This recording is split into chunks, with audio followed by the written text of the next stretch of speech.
Amen.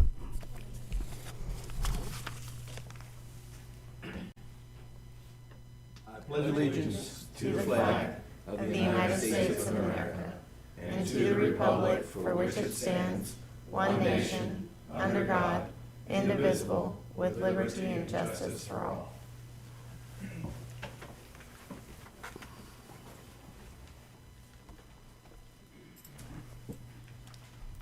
Okay, we'll move directly into public comments. Adopt the agenda. Adopt the agenda. Can we have a motion to adopt the agenda? I'll make a motion to adopt the agenda, Mayor. I'll second. I have a motion and a second. All in favor say aye. Aye. All opposed, same sign. The agenda is adopted. Now we'll have public comments. We don't have public comment. And there's not any public comments. Okay.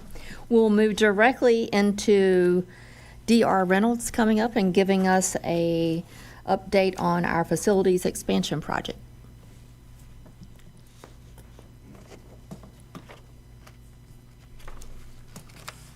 Good evening, Madam Mayor and Council. Thanks for allowing us to be back here again this month. As you probably noticed, we are nearing the finish line on the first two projects. Pub building is about done, and same with the Station 25. Nate will talk more about the progress. I'm here to tell you that with the buyout done, a few numbers coming in, the Surf City Station 25, there should be a realization of at least $97,000 under the budget, is where we are today. And at the pub building, we're looking at $407,000 in realized savings under the budget. So, can actually be a little bit more, but for right now, that's a good number to give you. But that's what I have. Nate's going to talk to you about where we are. Yeah, like Madam Council, like Bob said, we're getting pretty close. Public Utilities Building, we've got a TCO. Got a TCO yesterday, helping them move in a little bit, and we expect generator startup on the 22nd. In which case, we'll be able to go for the full CO. So we'll be able to get everybody moved in and give everybody the keys. For Station 25, little bit of punch list out there ongoing. We've got to seal some floors and some other little touch-ups out there, but we are wrapping up, and generator is supposed to be coming in next week, Tuesday. There's been a delay in the shipping of both of our generators. They were supposed to be here in April, and that's been the delay that we've had. So we have a full-time tech coming with the generator. As soon as it's ready to go, the tech will be there to get it up and running. So we expect to have that up and running by the end of next week. And then Pub Phase 2. We expect to get a grading permit next week. We've got a tree survey going on right now. Our plan is to start clearing and grubbing on July 22nd, and that'll be the kickoff for that project. If you have any questions, let me know. It's amazing to me when I drive by there how clean you have kept the sites, both the sites throughout the whole time that you've been there. It's just, it makes me feel good knowing that we have someone like DR Reynolds to look over a job and to make sure it's taken care of the way that you have. We've got good superintendents on these projects that care about the projects. Well, we can't wait to be invited to the ribbon cutting. I think on July 31st, there's going to be a ribbon cutting. So you want to come and have a cupcake with us? Thank you very much. Thank you. All right, item number 2 is the attorney, I think, is going to handle item number 2. Or I can handle it, Madam Mayor. Okay, which is the approval of subpoenas if needed. So the key phrase there is if needed. As needed. Our attorney, Mr. DeSelms, had offered to an opposing attorney today to request subpoenas to be issued by the board for the upcoming August special use permit for the Roland Avenue dry stack project. So no action is needed on this request. It was a placeholder.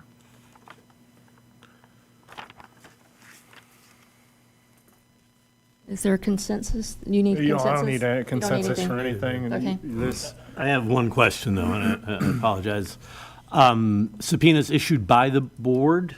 Yes, For specific witnesses? for specific witnesses, and there was a request for a specific witness that was submitted to Brett before the prior hearing. Brett denied the request due to, it was literally the Friday before that Tuesday, and there would have been no way for us to have the ability to have time to do that. So, again, we gave them the deadline today and no request came in, so. But yes, this board has the power to subpoena witnesses for hearings. Any other discussion? If not, then we'll move forward to item number 3, which is the traffic management service discussion. Okay, Madam Mayor and Council, I'm going to go through a little bit of history on this.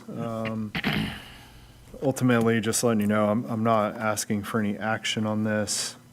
But again, thank you for bearing with us as we look at traffic congestion in and around Topsail Island. So traffic and efforts to make positive impacts or to evaluate effectiveness of certain treatments. So this began with meeting with the North Carolina Department of Transportation, and if this board will recall, we had been pushing them to look at the island roundabout because we knew that was a choke point for some of our traffic movement within town. In response to that, DOT did a feasibility study on an expedited fashion. That resulted in 7 different alternatives for the island roundabout, each recommending removal of pedestrians from the roundabout, in which the town of Surf City advanced that immediately. 2 alternatives included widening of the bridge to allow for dual lanes exiting. That would taper back to a single exit lane leaving the island. 3 alternatives that included pedestrian improvements only. 1 alternative that would connect South Topsail Drive back to Roland, allowing for a through movement as opposed to going through the roundabout to go north. 1 alternative that would use striping only to allow for a dual exit and single lane entrance to the roundabout, which would effectively eliminate the dedicated southbound turn lane. Advancement of the feasibility study is ongoing. It is currently in the North Carolina DOT's P 8.0 prioritization for consideration of funding. Again, prioritization and funding within the STIP, essentially the State Transportation Improvement Program, is a long process, but that project is within that. Again, Surf City immediately decided to eliminate the pedestrian movements, which has shown some improvement.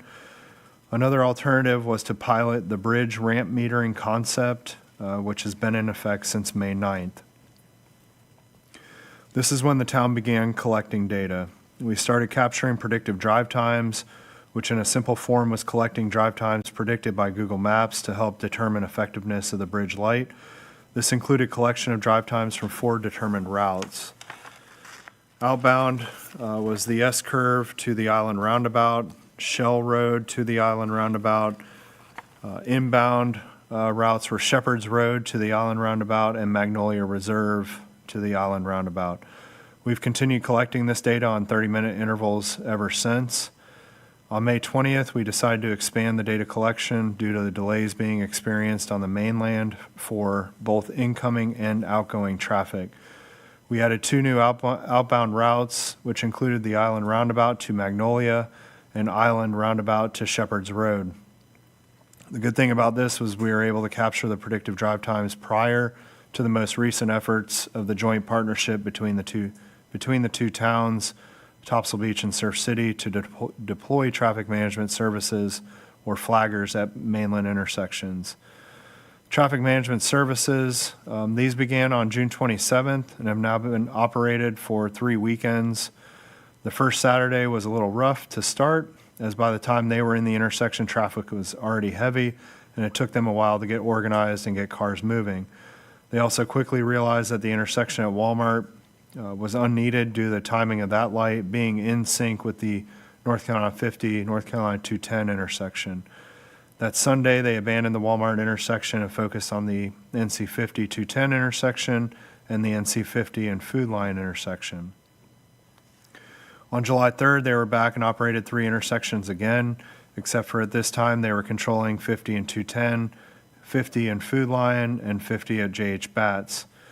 Again, they quickly realized that traffic coming from Charlie Medlin and Triton Lane was making it difficult to manage the JH Batts intersection and had abandoned that. Operations continued through the weekend, 4th of July, with services being provided on both the 4th and the 5th. Sunday, July 5th, experience of a complete network failure occurred. Drive times going north in the afternoon of the 5th exceeded 3 hours. I personally witnessed this as I was at the scene of the South Shore structure fire from early that morning to about 12 p.m. on Sunday. Observations were that outbound traffic from day trippers, second homeowners, and renters completely overtook the system. Once I was able to get off the island, traffic was being managed along NC 50, allowing for a consistent flow and no major delays. Also, flaggers have noted that they have observed that more than 90% of vehicles leaving the island are attempting to travel westbound on NC 210 at the main intersection with NC 50. That stacking lane only holds 15 cars, and once the 16th car arrives, it stops traffic, leading to network congestion and a chain effect to back up traffic. Depending on the volumes, that backup can be pushed all the way back to the mainland roundabout. Getting into some traffic light synchronization, the town has continuously communicated with NCDOT that the lights along NC 50 are not in sync and need to be evaluated. We have shared data with them as well as drone imagery before flagging that a gap exists from JH Batts to the island roundabout, as well as outbound light timing issues. A meeting was held last week to share our concerns and input, which has prompted them to expedite their process and delivery of a new light schematic by mid-August. This effort will require a shutdown of flagging operations this upcoming weekend, as well as a shutdown of the bridge ramp meter in order for them to collect data to help inform their efforts. What this will allow the towns to do is that we'll then be able to start capturing baseline data that we did not have before, specifically for the predictive drive times that we began capturing when the bridge light was introduced, as well as add to the outbound routes that were added later in May. Moving forward, the key for this evaluation is determining the effectiveness of the 2 separate treatments. Through our partnership, we are also collecting volume data coming into and leaving Topsail Beach, as well as volumes that are being collected in Surf City, both being generated through the use of LPR data for volume only. There's no license plate information that's being shared. So this lends itself to 2 separate questions. Is the bridge light effective? Preliminarily, it appears to assist in northbound traffic exiting the island. However, what is the volume factor that disrupts or negates its effectiveness? And the second question is, will the light synchronization mitigate the need for mainland traffic control to be implemented in mid-August? So the data I've shared with you, the dashboards reflecting the predictive drive times, those can be a little bit busy. And the caveat to this data is that it's being generated through Google Maps.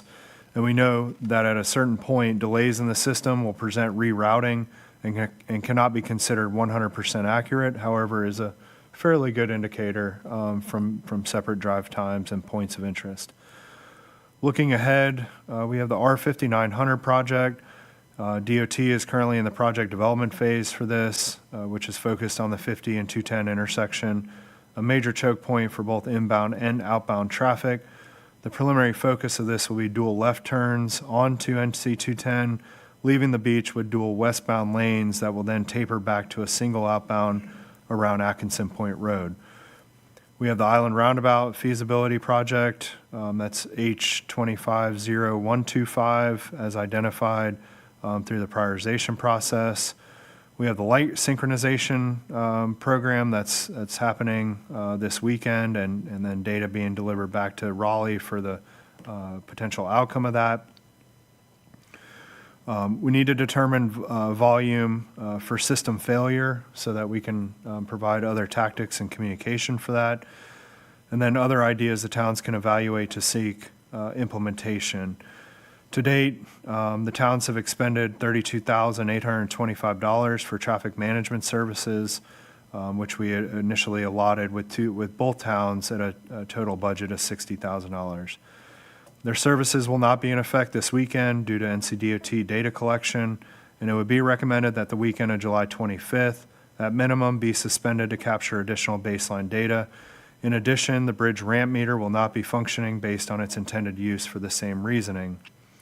If the town were to reinstate the flagging operations until the new light timing is implemented, we may be able to sustain those operations with the funding available, or at least have time to get us until your next work session, August 20th, where the full data analysis can be presented and information shared back with council. I met with Councilman Pleil to kind of go over what data we had available, shared some ideas, and I think that he was going to perform some analysis once we have baseline information so that we can jointly communicate back with the council and with the public as to what some of those findings are.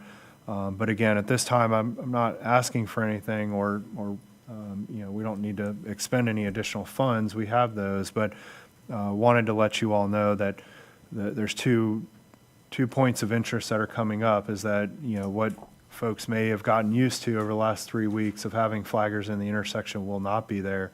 That is not necessarily a decision that the town has made. It's a decision that DOT has to make in order for the light synchronization. And then being able to collect that baseline data, compare that to volumes, because once again, drive times are not indicative of volume capture. So what may take 10 minutes on a baseline volume could take 15 minutes when you increase the volume there. So those aren't going to always be necessarily a singular point of focus to evaluate. But I trust that everybody has been within the network over the last several weeks, have made their own observations and certainly public feedback on some of the operations that have come in. I think, from what I have seen is that there is effectiveness with the bridge ramp metering project. Again, I think that's dependent on volume and how that functions, but it is giving a gap for the traffic moving northbound, more effective, in my opinion, coming from the south to the north. Some time to get into that roundabout. People are hesitant to navigate that roundabout, especially if they're not familiar. And then some effectiveness with the traffic management services or flagging the intersections, because they are able to keep people moving through those intersections. That choke point of that left turn lane going onto NC 210 is a major choke point. Last weekend, we put out suggestive wording only. We were not trying to create a detour by any means, but suggesting people that use NC 50 to be able to move folks through that intersection with minimal or negligent time difference to either go up to Highway 17 from 50 or take a left on Shepherd's Road to get to Highway 17. So there may be a couple minutes added to that route, but if we can get people flushed out on 50, it makes the network move a lot better based on the observations of the flaggers. So I'll be happy to answer any questions. I'm sure Councilman Pleil has some input on this, but that's kind of where we are at. I spoke to the town of Topsail Beach last week, gave them the same type of information and committed to them that the towns are both working collectively on this, and happy to listen to any ideas. A couple of residents from Topsail Beach have reached out, either want to meet or go to lunch or provide some feedback, just because they may not be as much in the loop as some of the other efforts that are ongoing, more longer-term projects with the 5900, the light synchronization, et cetera. So once again, happy to answer any questions. It's been a data discovery project, so. Andy, you have, Oh, I just want to, AJ Hemphill and I have been running some simulations with the volume data, and the one thing we did see is that volume is reasonably predictable based upon time. And it even weekdays versus weekends, although weekend volume tends to be a little bit higher, as we all are aware. So we're looking forward to then looking at drive times and the relationship to volume to understand what is the overload point, and where nothing works. No matter what you try to do, there are just too many cars for too little blacktop. So and that's the next step. Yeah, and again, I think this is going to be an ongoing process for transportation improvements and efficiencies and the interaction of the state system versus local roads, et cetera, because again, when you look at the Google drive times, and obviously as the first thing that I looked at, I honed in on Sunday, July 5th, and when I saw a peak of S-curve to Island Roundabout at 41 minutes, I knew exactly that it's because it routes you through South Shore Drive, local South Shore Drive, and people are very nice. I can tell you after being out on scene, James and I were coming back, and reluctantly we could not let anybody in. We knew that zippering was not an effective method, so. I was in the driver's side and he was in the passenger. He just pretend like he was working on his laptop. So, not that we were trying to be rude to our guests and visitors here on the island, but it was a complete network failure at that point. So more to come, I guess I should say. Well, everyone keeps saying, what is going to happen? I'm like, right now we're collecting the information as Kyle's presented tonight. So with the information that is being collected, hopefully we'll get some true answers and some relief from DOT as far as putting the lights in order as needed. So we look forward to the, if we get by the next 3 weeks, I think it is, three more weeks of heavy traffic, we should be good. Right, we're going to let everybody run on their own in the next 3 weeks. We're back to square one. I followed those direction signs, use 50, Yeah. when I went to Lowe's, I was going to Lowe's. And I tell you, it made a lot of sense, because I got on, as soon as I went through that CVS intersection, 50 was clear. It was like 3 cars ahead of me, and I just, whew, and Sure. I know that I got to Lowe's before the people that made that left turn did. Well, we've also, through this effort, if anything, we will be able to produce a local's guide to traveling in and around Topsail Island that maybe we can sell at Rent an e-bike. next store or something. But nonetheless, we'll continue to collect that data, and I'll continue to work with Councilman Pleil to bring back some good data and good information for you. Thank you, Kyle. All right, we're going to move on to item number 4 is the bicycle and pedestrian plan update, and Jeremy Smith, our planner, will present. Thank you, Madam Mayor, members of council. This is what I hope to be a routine update every month at our work session, giving the council an update on where we are with the bicycle and pedestrian plan update. As the board is aware, this is a partnership with our consultant, Moffitt and Nickel, in updating the 2016 Comprehensive Bicycle and Pedestrian Master Plan. This project is being funded through a multimodal planning grant issued by NCDOT, and the result will be updated a future bicycle and pedestrian plan that will guide infrastructure investment, safety improvements, and connectivity across the town. In May of this year, we met with a consultant to do a project kickoff, and since that time, staff has been working diligently, collecting data, what we have in-house, going out for some field verifications, providing information for the consultant as we gear up for our August steering committee meeting. Since the May kickoff with that steering committee, with the approval of council, we've appointed a 6-member team. Along with staff, will meet in August this year, August 6th, for the steering committee meeting number 1. And after that, I'll be able to present a firm schedule to the board of where we are with the update and our timing. Right now, the consultant is aiming to do a series of community surveys, 2 open houses, and 3 steering committee meetings with hope that a final plan will be back in front of this board next summer.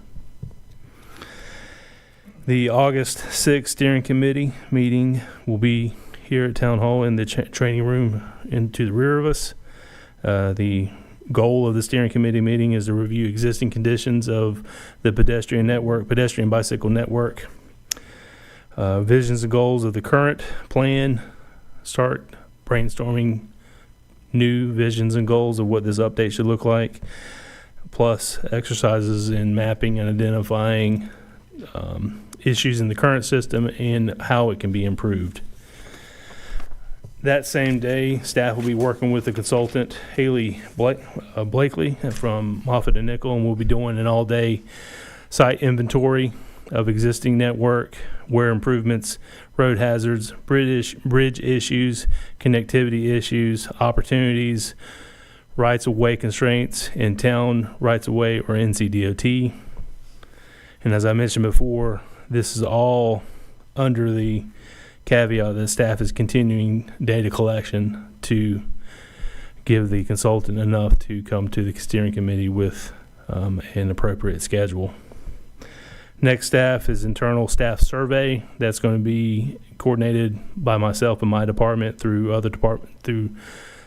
town department heads, looking for issues that they note in our current pedestrian and bicycle network. And then we'll have our August 6th meeting, and then we'll be gearing up for the October open house and community survey. We have a bi-weekly check-in with a consultant, and we are set up to meet with them again on July 23rd. This is just a routine update, and I'll be happy to answer any questions the board may have. I've got a quick one for you. Yes, sir. As part of the bicycle and pedestrian plan, are we going to have that planning part address the e-bike ordinance, or is that going to run in parallel?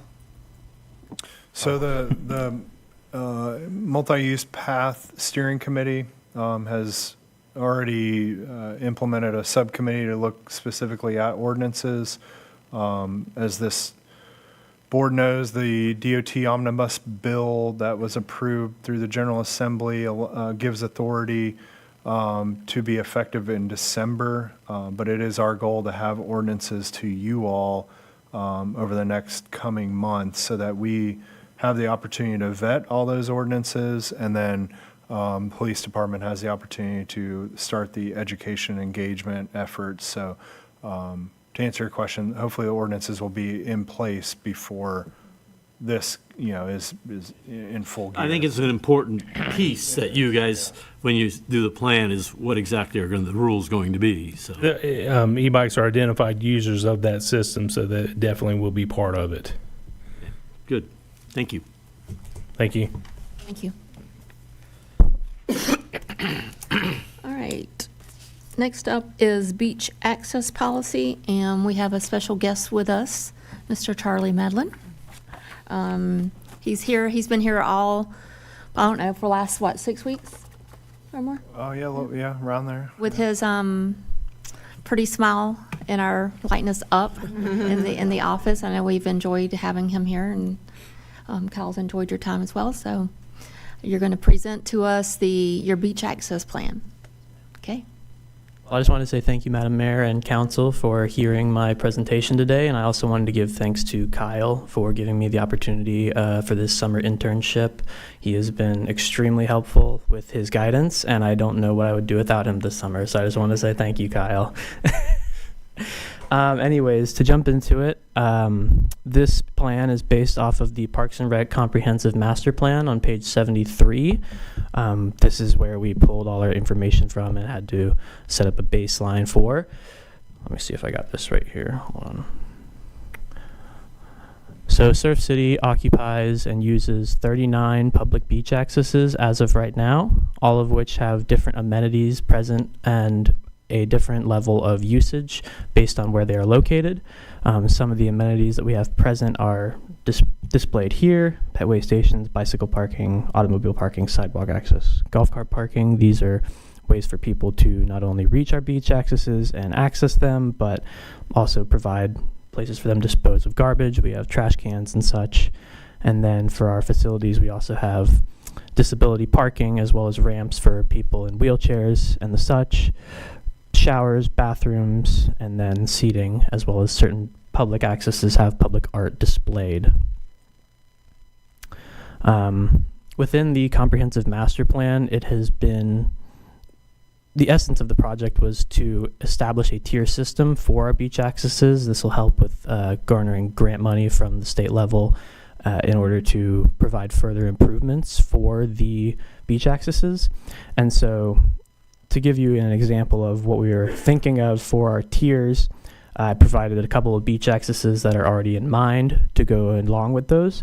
So for example, beach access 18, that is going to be considered a tier 1. It is the most populous beach access we have, and it also has all the amenities that were present on the previous slide. So in terms of being a used beach access, it is the most high tier, I would say. Others that would go along with this are 19 as well as 5. And then for tier 2, we would have beach access 15. This has permanent bathrooms, rinse stations, a variety of parking, and just a way to get to the beach. I know there's another one down the street with a ramp access as well. And then for our tier 3, we would have beach access 30. A lot of the accesses further south are going to be considered tier 3. These are mainly residential. They don't contain a large volume of tourism at the time, and they're going to be used mainly by the people that are living near and behind those accesses. I just wanted to provide a bit more clarity on sort of the tier status that we're using right now. So obviously, or tier 1 here is going to have all these amenities present. The only one I decided to leave out for this was public art. I'm not sure if we would like to present that at every single access that's going forward, but as of now, we have bathrooms, bicycle parking, just all the amenities to provide tourists as well as locals with the best experience when they come to Surf City. Then we have our tier 2s, which also provides bathrooms, but limited other access or other amenities for certain items. And then we have our tier 3s, which, as described earlier, is just a way to get onto the beach access. So to go into our methodology a little bit for how we garnered a lot of this information, we wanted to see how frequent of use the beach accesses are used. So we used a 1/4 of a mile radius, not only for parking, but for residential living as well.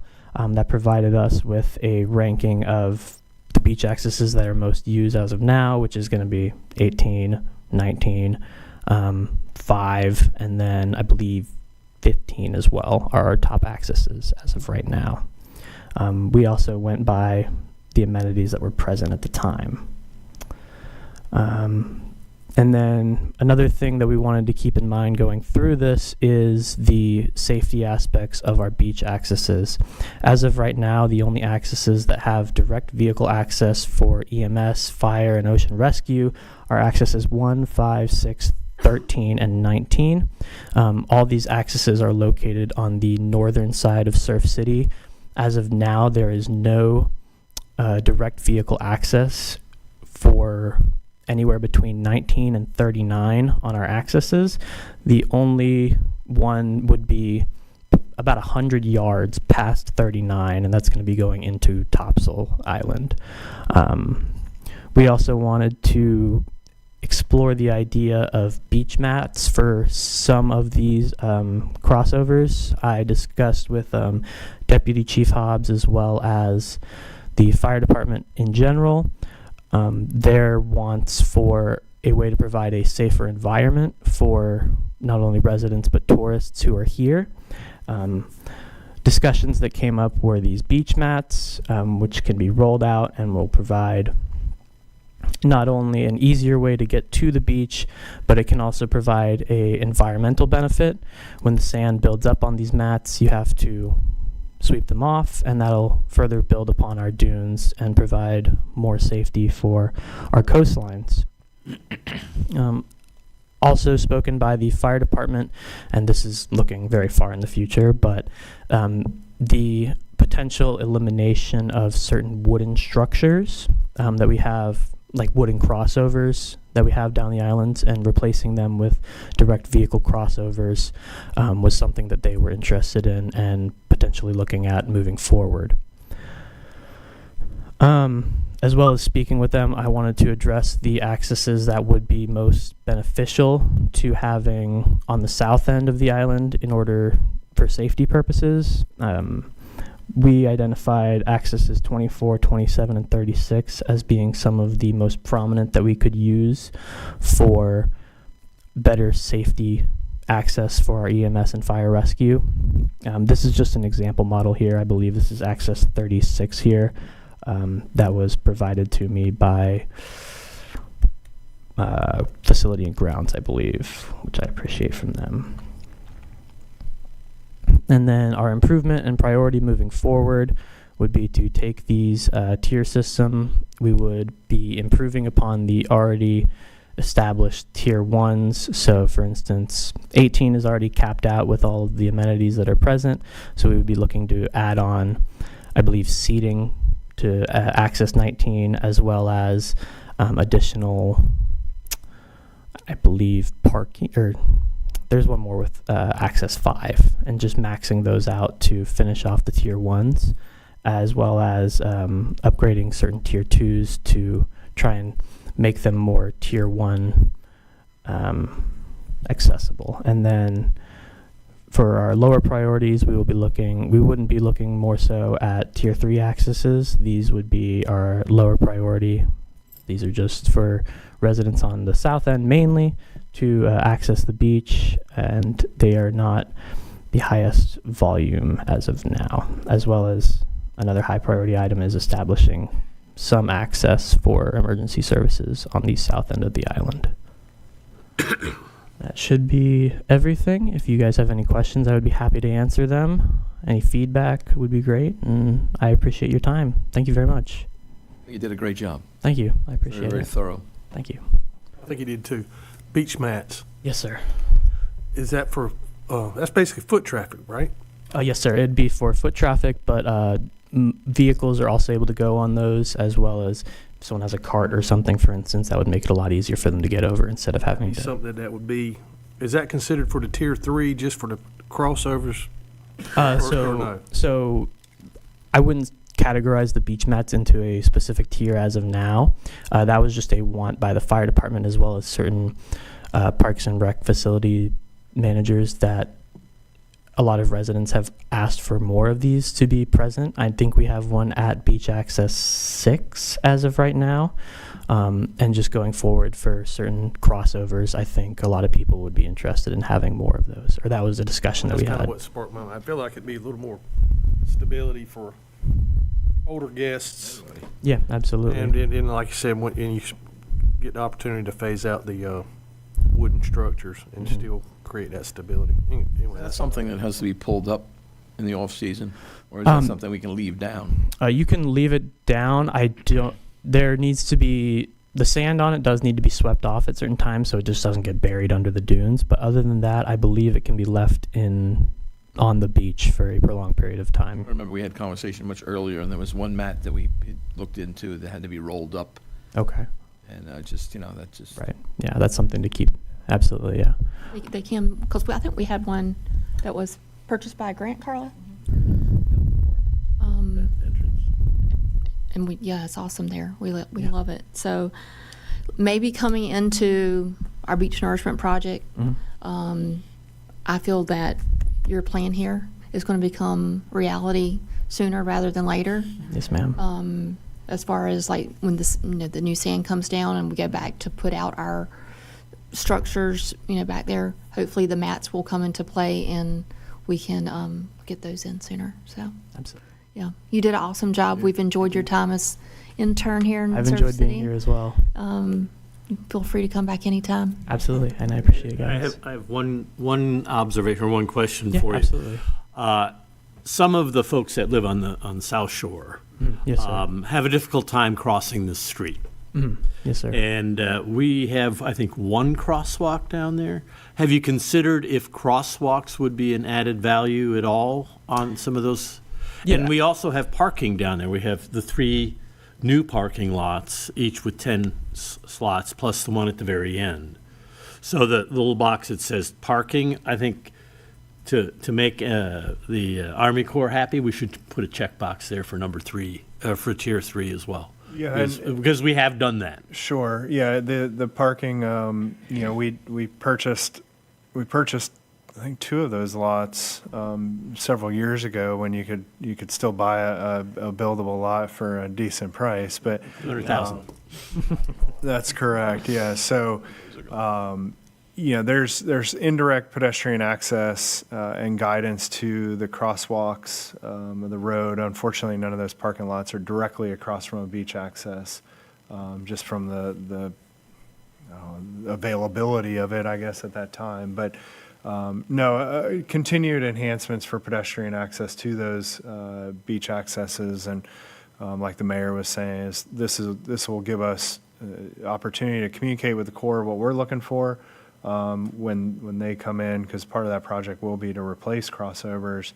But then, yes, we hear it, I hear it a lot, that since we put that beach mat in, folks would love to see what their access, which is still a public access, but their access be replaced with a beach mat. And Charlie and I had talked about this a little bit of, we still want some basic amenities that would be up at the road. Folks like to be able to have a bench to sit down, to take off their shoes or whatever it might be, or the weigh station might have to sit on a at-grade deck or something like that. So we talked about taking that to the next level and having a standard schematic or design that we could deploy for the tier 3 accesses. Tier 2s will be a little bit different, and of course tier 1s will be unique. I think the town has that opportunity. So again, a lot of work that we can still look at to enhance our beach accesses, but what a great start this is to guide the town in a direction to have a plan in place, and to take that recommendation from the parks plan. And we talked about this project before he started, and I knew this was a need for the town to start looking at implementing our Parks and Recreation plan. So. This plan assumes, because of the mats, that there will be certain crossovers that are not structurally crossed, right? They're in the sand. Yeah, potentially. And again, this doesn't And the size of the dictate- dune and the width of the dune. This does not dictate that beach mat is going to be used at every tier 3 access by any means. Because Well, you can't have a structure, you can't have steps if you're going to use a beach mat, right? well, you can, because the steps could lead to the beach mat. That then helps people traverse from the steps to the ocean. So there can be a combination thereof, and you just like at Roland Beach access, you would want a traditional ADA accessibility that would then lead to a beach mat. So it's just going to be a combination of structure and non-structure. But again, here and very soon, we certainly hope that there will be no structural access that would be subject to inundation and debris and damage, et cetera, from certain storm events. I can't say ever, but that would be certainly the goal. So. Thank you. Absolutely. Thank you, guys. I appreciate it. Thank you, Mr. Charlie Medlin. Thank you. Very good. And I just want to say, this guy, he has been very communicative, reached out on his own before the summertime, looking for an opportunity.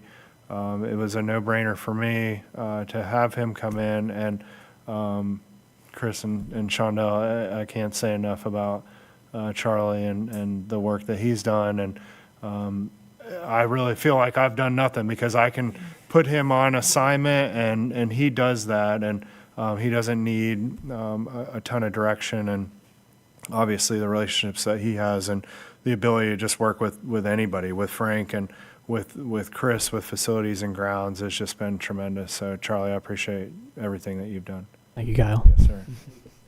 Yeah. Yeah, yeah. And of course, Doug and Kathy, but yeah.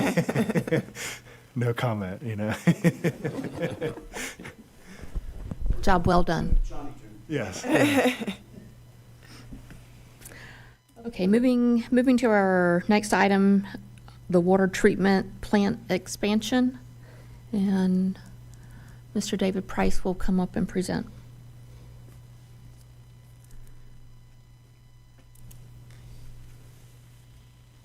Good evening, Mayor, Council.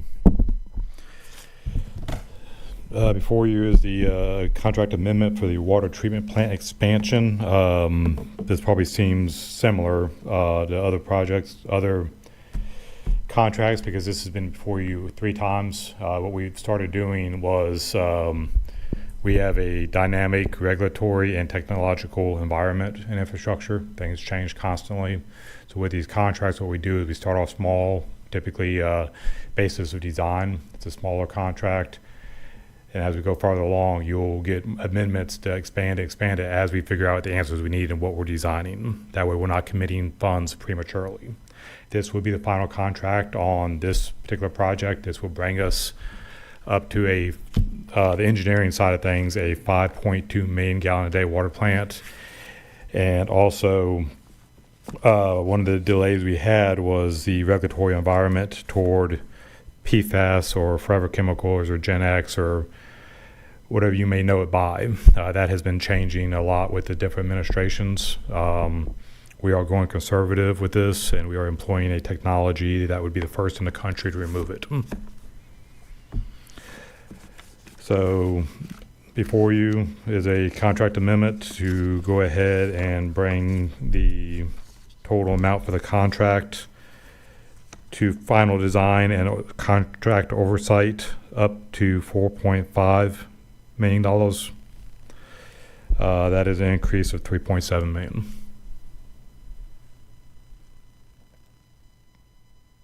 And this location is here on It- 210. It is at the site of our existing water plant. That water plant was always meant to be expanded. We have the land there to do so. The big component of this is the PFAS removal. That was not even in the conversation when this thing was originally designed. So that is one of the major drivers behind it.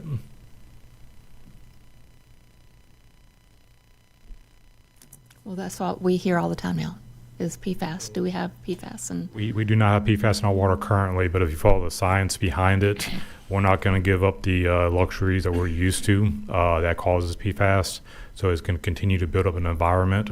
So we have tested. We test several times a year. We have not had it in our water or our well water or anywhere in the area. But it better be precautious and go ahead and get ahead of it because it is not going away. So this is PFAS removal from our wastewater or from our drinking water? This is our drinking water.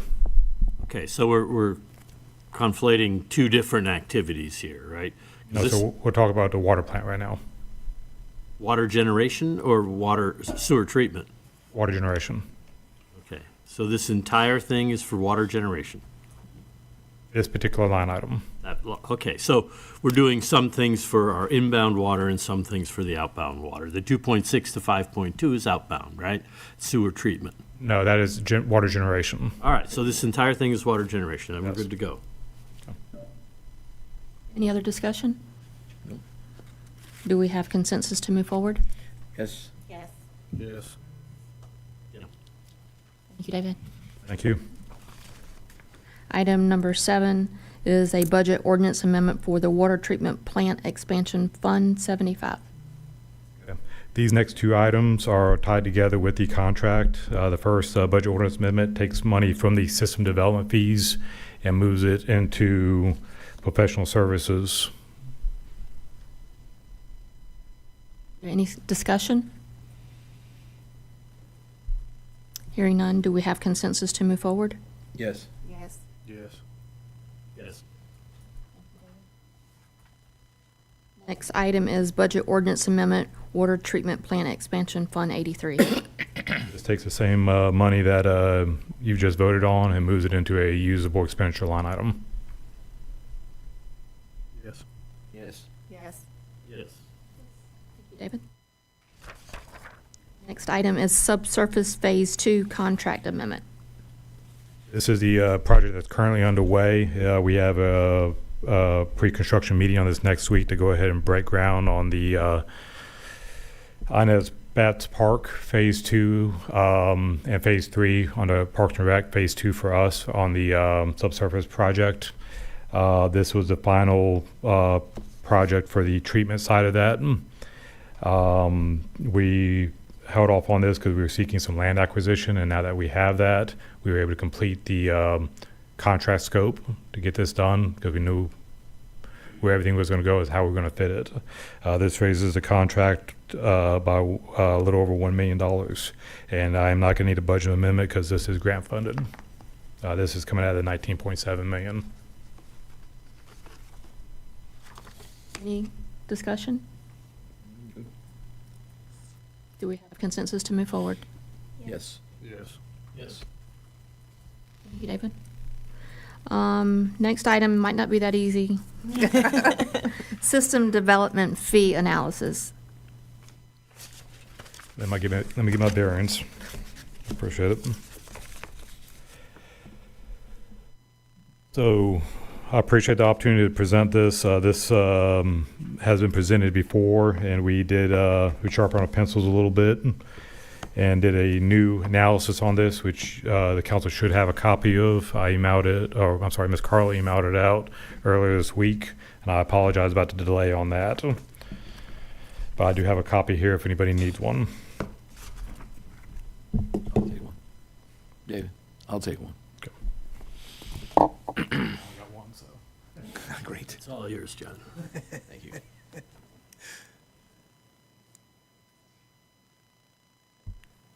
System development fees. I'm going to go through a little bit of the general statute and what we can and can't do with this. Is going to be a little bit more in depth than the last one I presented.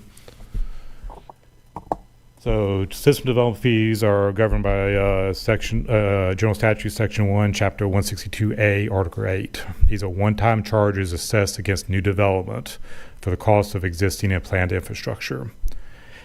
The idea is to recover a proportional share of cost of capital facilities constructed to provide service capacity to new customers.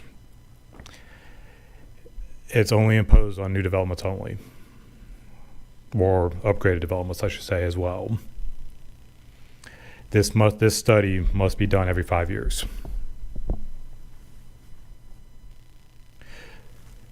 Analysis and public comment. This report has to be completed by a financial or engineering professional. We chose Withers Ravenoff for this. And this report must be posted on town's website for 45 days for the required public comment period. This report was open to public comment on town's website from May 20th to July 6th. After the 45-day public comment period, a public hearing has to occur. This is currently planned for August 4th if the council decides to go forward. Withers Ravenoff reviewed public comments that were received to determine if any modifications were required. I'll go through those in a minute. They did not alter the study, but if you wanted to weigh the public comments for your decision, I have a summary of those enclosed. After the public hearing and any modifications, adoption of the fees by resolution or ordinance is required if no modification is needed. If you need modifications, send me back to drawing board. We'll keep going. But like I said, we have to at least do the study. It's the council's decision on whether or not to change the rates. And after that, we must publish this in our fee schedule.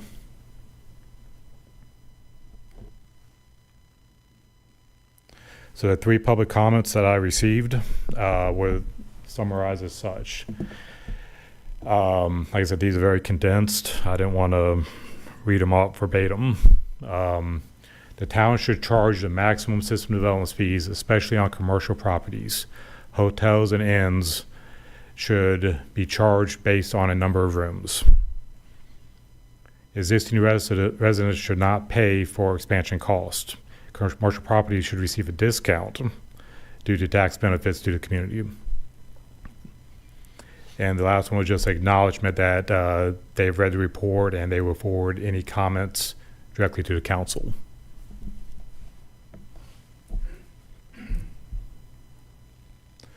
So why do we do this practically besides the law says we have to? For growth, to pay for growth. Like I said, if we didn't have system development fees, every bit of the very large numbers that I just read off would fall under ratepayers. This is how we get developers to contribute for the business enterprise. So it provides a financial mechanism to fund infrastructure. Revenues needed to be used for liable expenses, and I'll go through exactly what we can use the money on a little bit later on. We cannot use this for any general operating.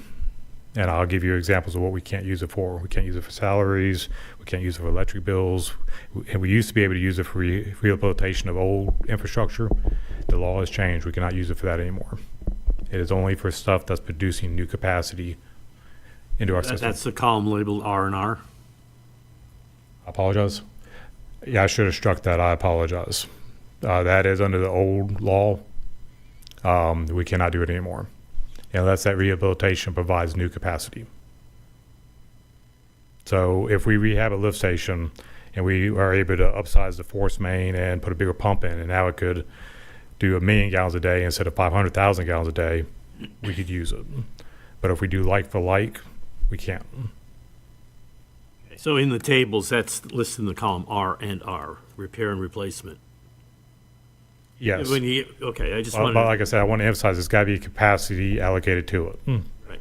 So it used to be under the original law, you could use it for general rehab, but they struck that.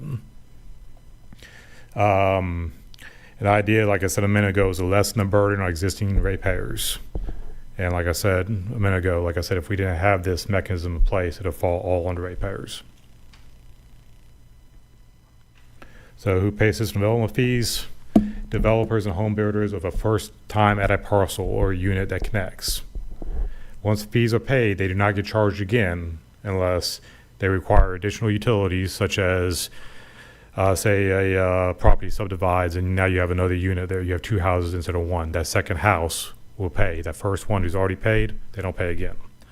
Another example is if a redevelopment happens. Somebody has a old beach cottage and they have a 3/4 inch meter and a micro motel goes in and all of a sudden they need a 2-inch meter. They pay the difference. So they Question, same scenario, old beach cottage, tear it down, build back a regular house, same size meter, you don't have to pay. You don't pay nothing. Like I said, if it's the same size meter, it's only if you increase the meter. And this is an important point here. When can we collect these? Because there's been some confusion among the comments that I didn't put in there because I knew I was going to cover it. We cannot collect these until either they apply for a building permit on an individual house or service is committed. So subdivision comes, it makes its way through the council, they spend a year, 2 years laying infrastructure. Until that plat's recorded and they actually start going vertical with that house, that's the first time we get paid. Or another situation is if we don't have sewer available, they want to go on septic until sewer is available. That's fine if the council allows it, but we cannot charge it until they connect our system. So whichever the two is later. So if they're on septic for 10 years and they decide at the 10th year they're going to connect, that's when we charge that fee. they would charge the current fee as opposed to what happened. We charge a fee at the time, that's correct. This is going to sound like an elementary question, but I just want to make sure there was no confusion. When you said, I feel like I know the answer. Development comes in, they're building in their neighborhood, and they're building out the infrastructure. They're building out that infrastructure. They are. They are paying for that infrastructure. We do not build that infrastructure out. That's correct, and I'll cover a little bit of that later on. That was Yeah, interpreted. yeah, when we go to the, what we could calculate within the fees, that's covered. But yes, the way Surf City treats it is anybody comes to Surf City, they build all the infrastructure they need within there. We provide the infrastructure for the water plant and the wastewater plant. They're also required to upgrade any downstream lift stations that they need. That's on them as well. Statutory requirement, the use of funds. So what we could use these funds are construction of infrastructure, surveying and engineering fees, land acquisition, And we're allowed to use it to pay down our existing debt. So we could also use the professional fees, like what we paid with Ravenel. We could actually use system development fees to pay them for doing the study. If there's no capital improvement plans for construction within 5 years and foregoing costs are otherwise paid for, we could use it to pay back our past debt. So currently we have debt on old infrastructure, the wastewater plant. Water plant's paid off, but mostly wastewater side. If we got nothing going on, say, and we got capacity remaining, we could sell. That's the other thing. We go ahead and use the incoming fees to pay off that old debt quicker. We'd also use it to contract our applications with local government. Currently, we do not buy water or sewer from our neighbors, but we do sell. If that should ever reverse, or if somebody who's buying from us wants to use their system development fees to pay us, they can do that. Or if we get into a bad need and we need help from our neighbors, we could use this money to go into a contract with them.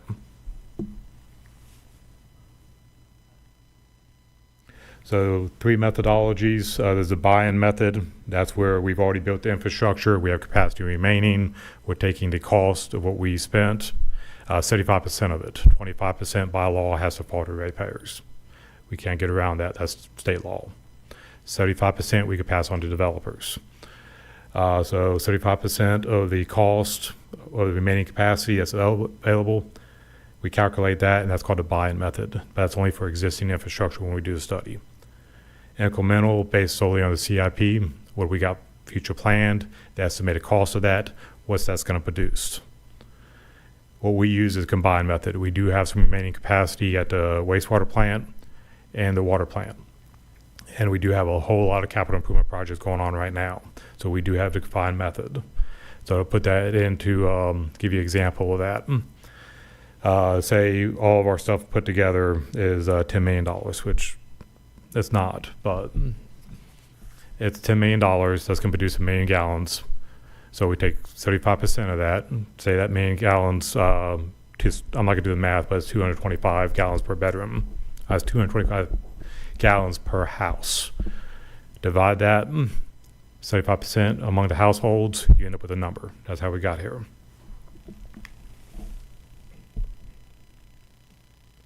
Some of the data we used in the assessment is our book asset detail audit report with depreciation schedules, our 10-year CIP, our existing debt schedules, our future development and grant agreements, our system capacity data, our local water supply plan. That's an annual report that has our existing usage data and our predicted growth out to 2070.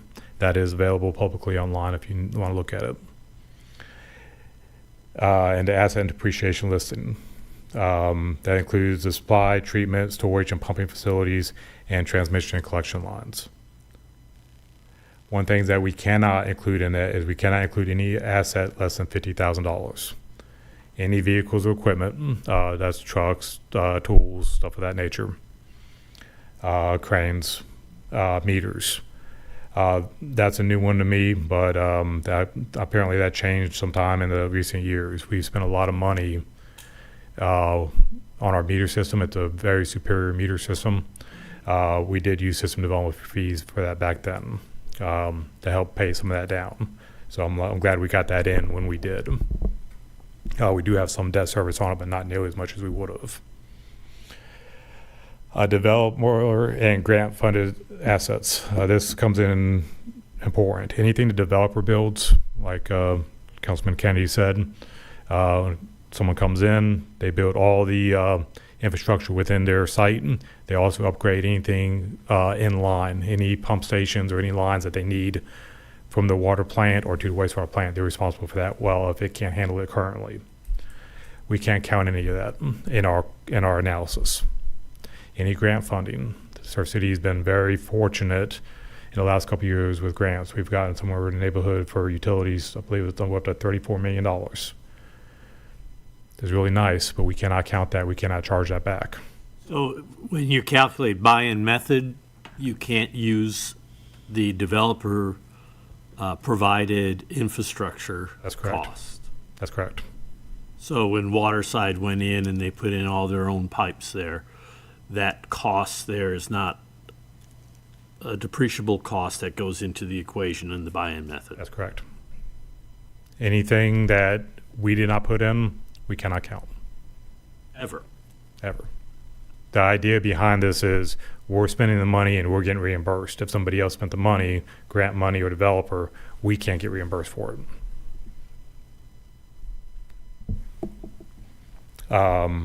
Like the same thing with all those grants. It's really good that we're getting it, but we can't count it. Well, a grant is 100% instead of 75% development fee, so. Yep. And credit on debt service. So these are the magic numbers. The current fees are $3,000 for water for a 3/4 inch meter and $9,200.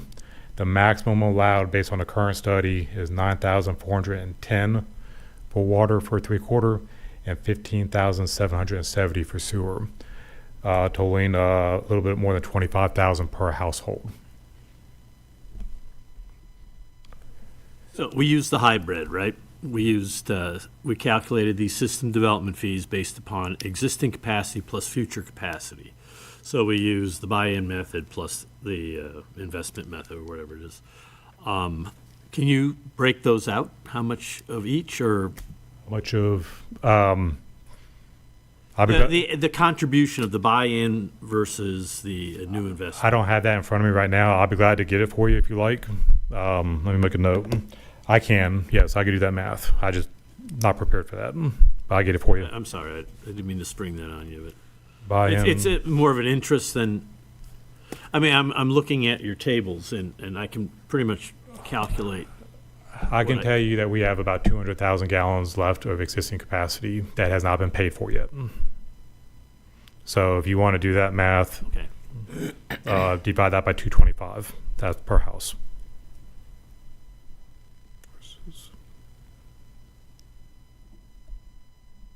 I'm just making a note. I'm sorry. No, I think you answered the question. I don't. So this considers all qualifying capital improvement plan. I will point out that does not include the pipeline. I think I have a note in it later on, and the reason why we struck that out is, well, I do have a note in there. I do remember that. I don't want to jump ahead. So this is the total chart. I give you a 3/4 inch cost because this is what's most common, but we do go all the way up to 10 inch in the town. So, and that's based on a flow factor. How much more water compared to a 3/4 can you get out of that meter? What would be a scenario that a 10-inch meter would be required? 10 inch is typically feeding a another utility on Wausau, Pender County, Topsail Beach. The hotel that's being built there behind the wall, I guess the Walmart. What size meter do they have? That's a 4 inch. That's a 4 inch, and that's for 18 rooms or whatever they had in there? I don't have that in front of me. That sounds about right. 110. 110? So that's how that's calculated. You could get 1.67% more water out of a 1 inch than a 3/4 inch. So therefore the fees times that much. If you get down to a 4 inch, like Councilman Pleil just said, you get 16, almost 17 times more water out of it than a 3/4. Therefore the fee is multiplied by that factor. Right, so the bill that you're going to send the hotel once they hook up is almost $500,000. Oh, they've already drawn the building permit, so they're the old ones. So they'll be looking at the left side of that. Need to speed this up. Thank you. Any questions on this before we go? I know there's a lot of information there. Okay. This is how we compare to other systems. The top blue one is where we are currently combined. Now, this isn't every system in the state. This is what is publicly available. This is where we're at now if we go with the max.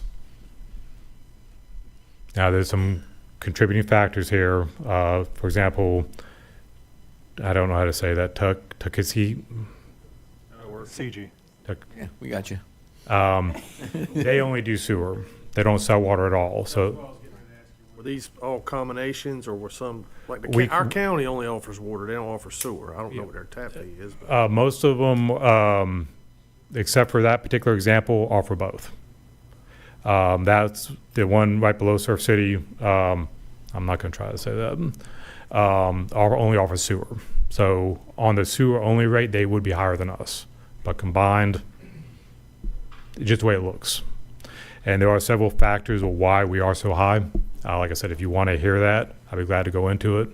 But there's good reasons.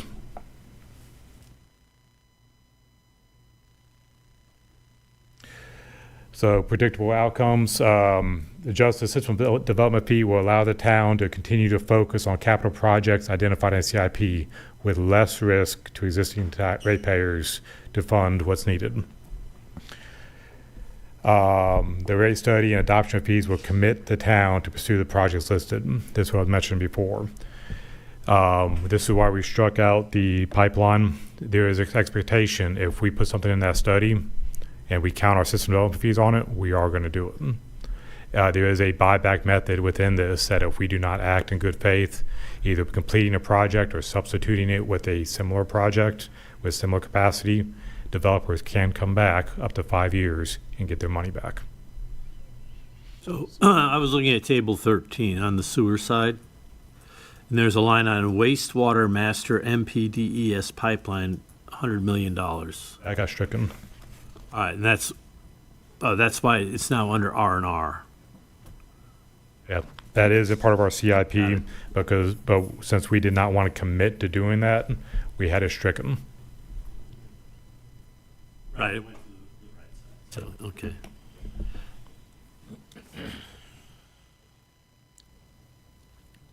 So with that, if the board has any, That makes sense. Thank you. if the board has any questions, like I said, I'm available. If the board has recommendations, go forward. I would like to go ahead and gain any input the board may have on where they would like to set the fee. Like I said, that is the max we could go up to, but any fee there is totally board discretion. At the max fee, we're not at risk of increasing the rates on the public at this time, correct? The max fee would put you at the least risk of that. There is 25% that we have to attribute to the rates. Yeah, I understand. The But 25%, that, by going you gotta max, pay a that little reduces the something. risk as much as possible.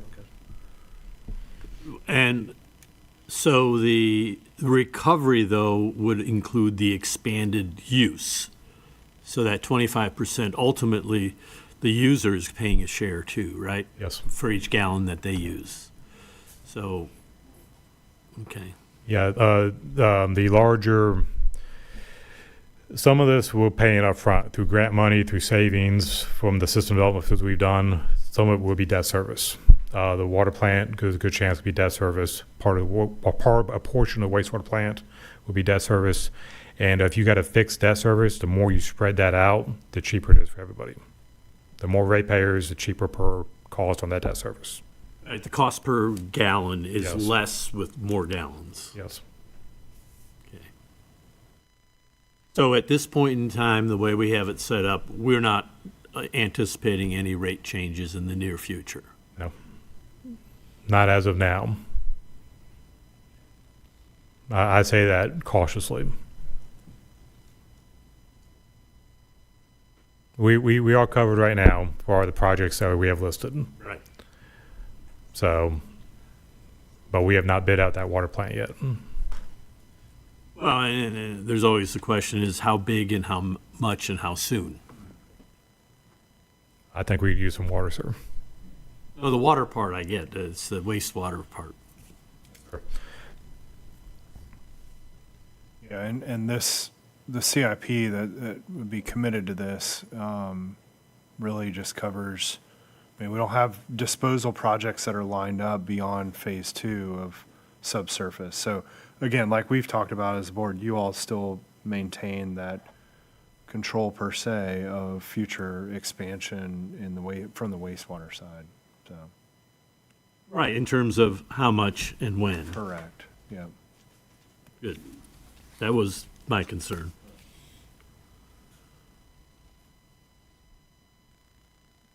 So you're seeking just the direction from the town council as far as setting a public hearing and for us to vote on a new rate after the public hearing? Is that what you're asking? Yes.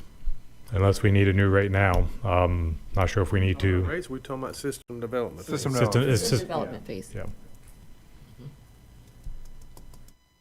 Do we need to talk about where we want to be? I mean, Mr. Price gave us, this is what the law allows.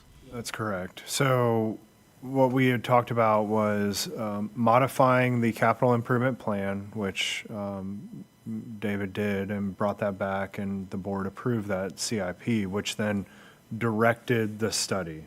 Right, and right now it's about $25,000 for your Correct. typical So- house. It was 30 at one point in time. Correct. So any reductions of the rate that has been set forth for maximum equates to a discount being provided for future system development fee application for future development. So again, this is completely up to this board. But as, you know, you saw the comment, well, you should reduce it for commercial because, you know, commercial provides other benefits like sales tax or whatever it might be. You could take those into consideration and say, okay, well, you know, the 15,770, you know, for sewer, a logical percentage of that is going to be non-residential development. So therefore, we might want to reduce it by that percentage of whatever we would determine as a logical reduction. If this board wants staff to go back and make any sort of discount recommendations based on any policy guidance that you all want to provide, we are more than happy to do that. If it pleases council, my intention is to go ahead and have a public hearing and a direct vote right afterwards. Councilman Pleil said, the longer we wait. So anybody on the wait list is still under the old rates? As long as they don't, if they're on a wait list, they don't have sewer capacity. All right, so they would be, the new fees would apply then to the That- wait list. And anybody that's building now that has not drawn a building permit. Okay. I'd be interested to hear if anybody's, has any support for discounting, because I certainly don't. I don't know that I do off the surface. I feel like the system has to be developed, and I don't want it to be on the burden of the ratepayer, even though I understand that there may come a time in the future when the rates will have to go up, but I don't necessarily feel like it needs to go up because of that when we have this other option. Well, for every dollar we don't have in system development fees is a dollar we have to find in the rate. That's correct. The one thing I was curious about with the comparisons that we have is we're required to do this study every 5 years. Correct. So of those examples that we have, like, when was the last time that they did a rate change or a system development fee change? Or are they sitting at a 4-year mark to where next year they may increase their rates as well and we just don't know that? Well, I will say the 5-year clause snuck up on everybody, including us. You've seen the caveat I had in there last time we did it was 2017. The only reason that we knew about the 5-year law change was because we knew that we needed to raise it just by our internal monitoring, and we approached it and found out, oh yeah, we were supposed to do this 2 years ago. A lot of other towns could be in that same factor. So we don't know the table that you showed us, what the other towns are charging. You don't know when those rates were established. We don't, and like I said, a lot of those places are bigger, and we spoke about economy of scale a minute ago. The bigger you could build at one time, the cheaper it is per gallon. Right. So we are still a small town, so we are building at a small town level. If we get into building plants by the tens of millions of gallons, because we're serving 100,000 people, it will be cheaper for those 100,000 people. Probably don't want to do that just yet. We're not going to I'm do just that. saying, that is one of the reasons why we are more expensive, because we are small per capita. Right. And, you know, again, your 12.2 number current, I mean, just inflationary from that would put you to almost 17 today, you know, if 12.2 was adjusted every Even year. at, a nominal rate of 3% a year or something And the like challenges that, you know, we have seen, my assumption is that the 12.2 was established based on traditional methods of wastewater treatment and traditional methods of wastewater disposal. And we all know that those methods are not applicable to the projects that we have to evaluate and implement, you know, based on our geographical location and, quite frankly, because of laws that have been changed over the years. You know, we just can't get the production or the effluent discharge of a spray irrigation anymore. I mean, it just doesn't exist. So, that. And the dollars that we have in the CIP, are those adjusted by any kind of inflation factor over the years, or are these current dollars? These are current, well, with the exception of the wastewater master plan, most of those projects, we have real world example we're bidding out currently. So those are good numbers. The one unknown is the wastewater expansion, the really big one, the 10 million gallon, that was split into two. We got rid of the NPDES $100 million portion of it. The $80 million portion has not been Right, so we believe it to be in that ballpark, however, it may not be exactly that, and if we do it 5 years from now, obviously, that it could be 110 million or 120, so that's, but Yes, sir. another reason not to discount.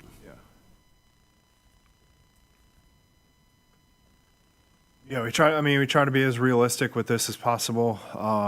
You know, as we discussed the first go around is, you know, things that are on that CIP, the expectation is that the town is pursuing those and, obviously pursuing wastewater treatment plant, or wastewater disposal methods, water, production volume. I mean, those are projects that we have not let up on. So, you know, this kind of charts the path for the next 5 years, and I don't want to say it commits this board, but essentially it kind of commits this board to pursuing those projects that we know that we're going to need to continue utilities for the future of Surf City. So just one other clarification. The law requires no less than every 5 years, but we can do it more often? Yes, sir. Okay. Yeah. So if something changes, Yeah. we can always go back and, Yeah, you, again, and I don't want to put Jonathan on the spot on this, but if you did a system development fee study and took a project off the list in 3 years, and that recommendation for the system development fee is reduced, there's still liability on the town for the payback clause within that to say, okay, well, $3,000 of every sewer tap or water tap that you have sold over that time period, a percentage of that is going to have to be delivered back to the applicant or the purchaser of the capacity. That's exactly right. That's my understanding too. so if we underspend the CIP, we could end up with rebates. Potentially, yep. Yeah, yeah.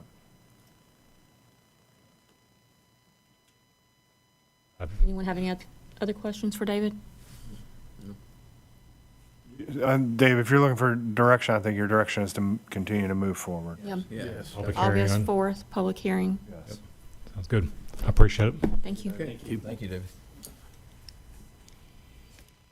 Right, next item is item 11, resolution, NC Public Beach and Coastal Waterfront Access Grant. Kyle will present, and he is requesting this to have a vote tonight.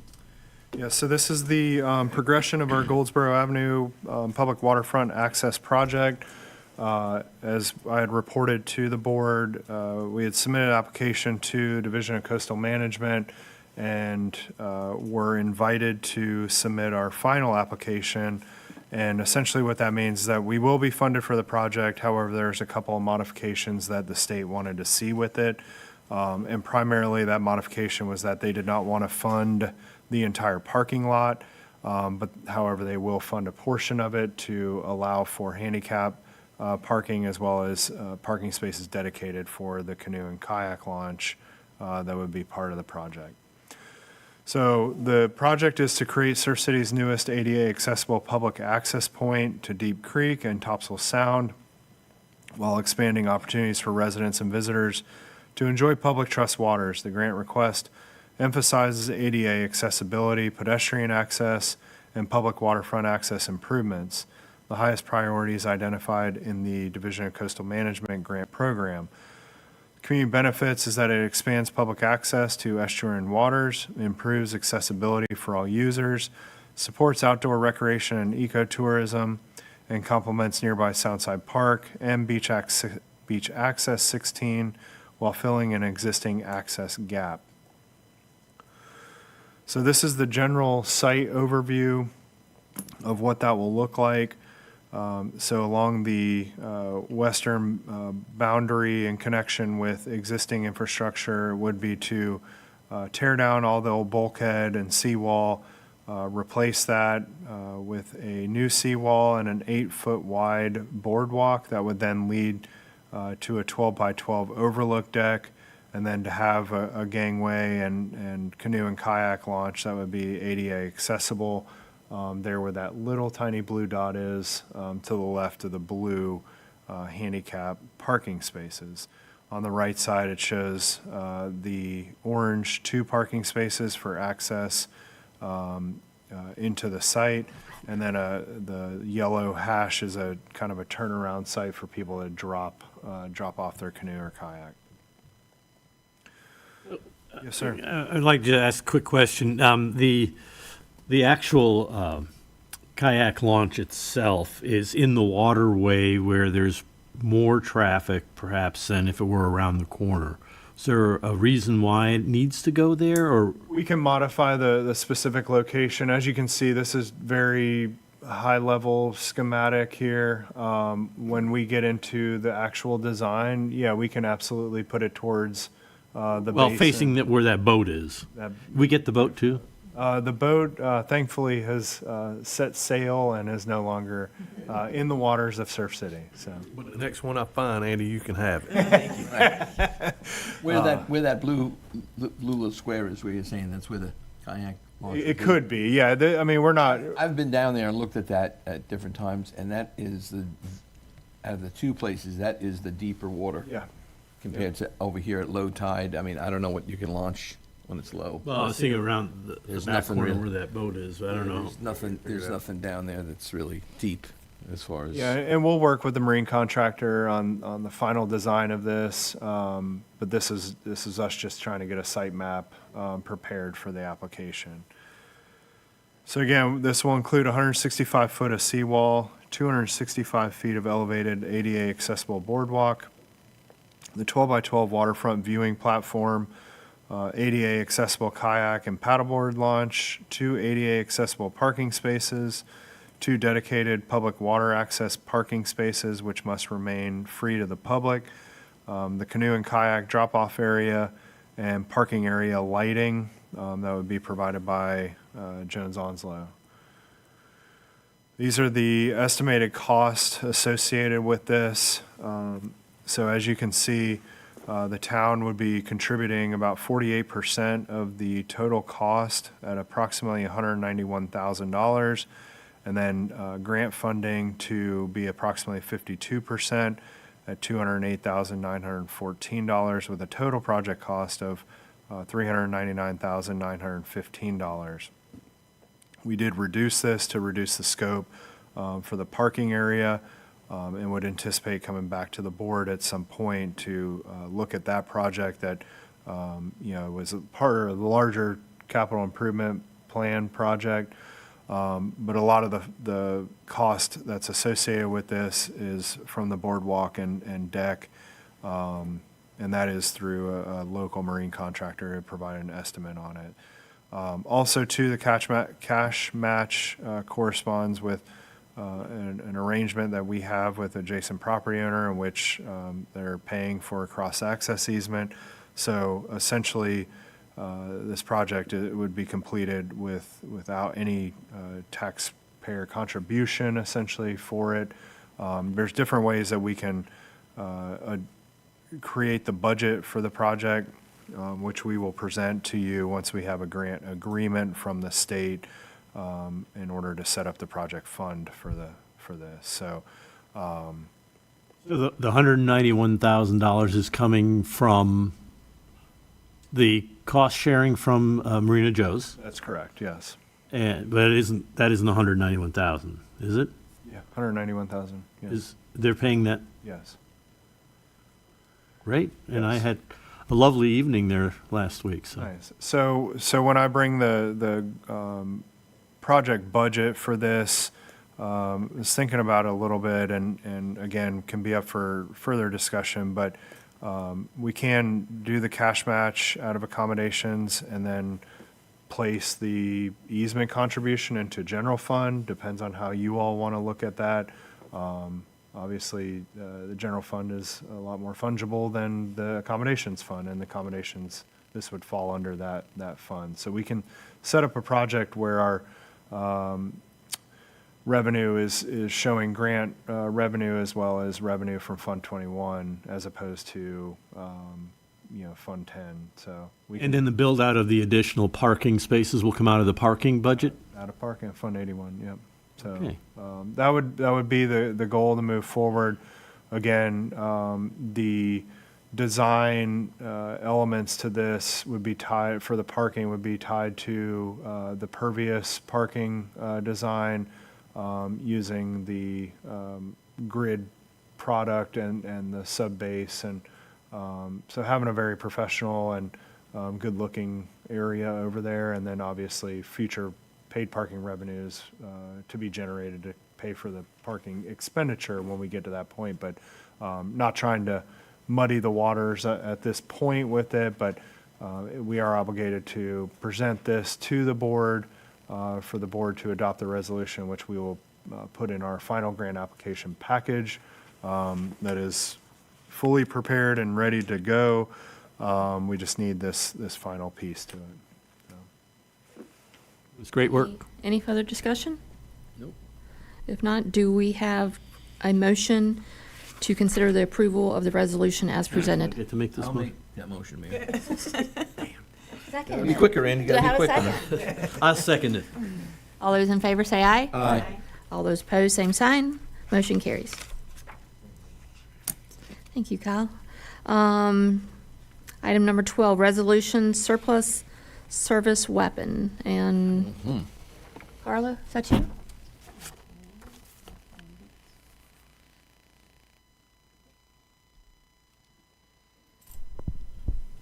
Okay, and unfortunately, our chief will be retiring soon, so it's tradition. Trying to hide back there. Yeah, what are you doing back there? Unfortunately for us, not for him. So traditionally, we do offer their service weapon and badge, but we do have to surplus that first. So this would be to move this to the consent agenda for August. Yeah, it's just consensus. Yes. Sure, no problem. Okay, thank you, Carla. Item number 13, resolution acceptance of land donation. And I think that's Kyle? Yes, so, before you is a, offer from the property owner, listed in your packet, Ms. Wolf, and reached out to, Pender County, in an effort to, get rid of, the property, which is, oceanfront, parcel across from, Nelva Albury Park. It is not directly adjacent to the existing access, but is, one property removed. So I would recommend that the town consider acceptance of the land donation for, we can use it for any purpose that we want, but it could potentially in the future lend to additional beach access or some other use. So there was a tax value listed at $60,000 on the property, and she did not want to pay the taxes on it because she feels that it is unusable. Is there any option to use it for parking? No, sir, not in in its current state. So, it's right now it'd be an unbuildable oceanfront property.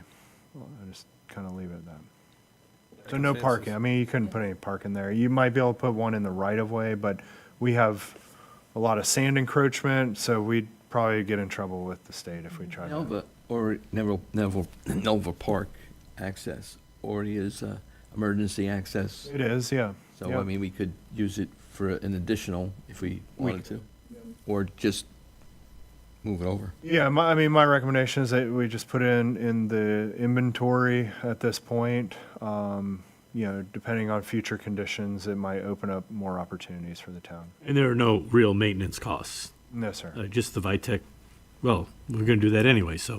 Yeah. Dune We're getting ready to put plantings, sand on it. so, Yeah, we're getting ready to rock. And we're going to put sand on it. That's right. So do we have consensus to move forward? Yes. Thank you, Kyle. All right, item number 14 is Frank Sadati, and he's going to speak to us allowing how do you say it? Spiritus? You got Spiritus? Cannady, and then now we're at Spiritus. Spiritus. Liquor at events. Yes. We have someone that's been waiting patiently. Yes. Andy, before I get your name wrong, can you say your last name for me? Webka, just Webka. Thank you. Council, Mayor and Council, thank you for letting me present here. Staff received a presentation, the Special Events Committee did, I should say, and after consideration, we all voted on whether or not we should allow spirituous liquor at town-led events. The split was 50-50. A lot of debate, a lot of conversation. The Deputy Director, Bella Larson, put together a proposal saying that she thought we could probably do a trial run. We have 2 more events this summer. Meet Me at the Sound events geared towards families and adults, and we usually allow the sale of alcohol at these events. We'd like to have we're projecting the ability to have a trial of allowing Hidden Ships to sell spirituous liquor at this event. At these events, we would be monitoring the overall environment. We'd be making sure that we'd work with emergency services and PD to document any changes if there are any, and current staff at those programs to make sure if there were any noticeable differences that they were noted and documented. We're looking for approval to be able to do that as a trial run.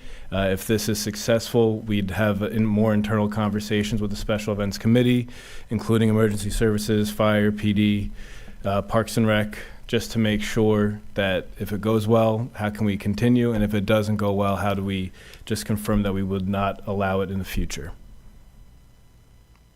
Are there any current checks and balances on that sell alcohol at these functions as far as you buy a ticket and you can only get so many tickets, or is it just like, hey man, it's a free country, they're selling beer, I'll drink beer? So, per the presentation that Andy put on, there is a maximum sale of 2 per individual at an event.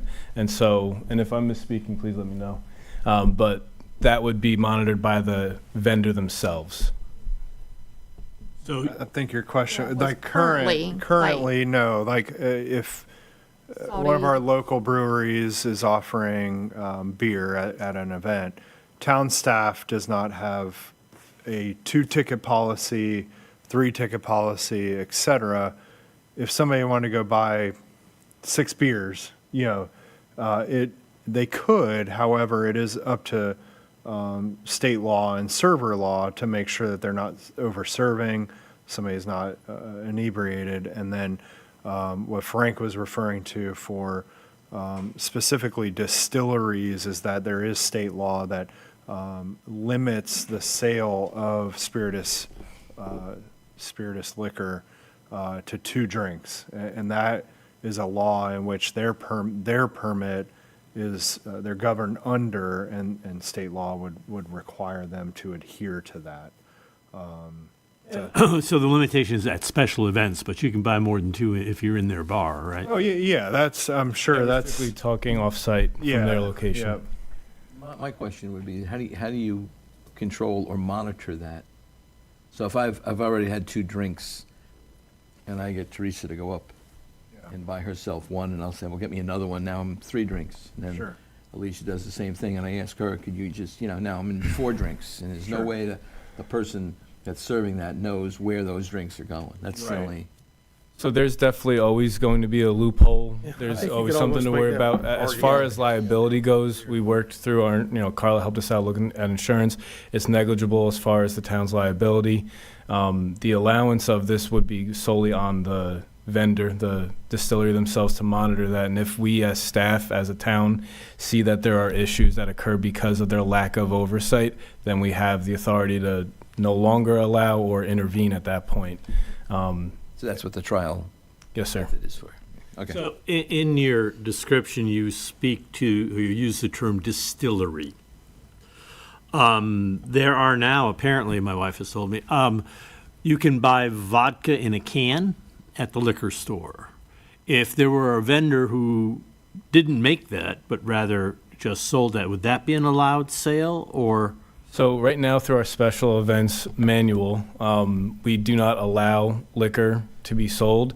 When you have a special events permit and you want to work through the ABC commission to go ahead and sell alcohol at your event, there are still stipulations within there. So fortified wine, malt liquor, alcohol. I mean, if I'm forgetting any subdivision of alcohol, I apologize, but there are specific requirements.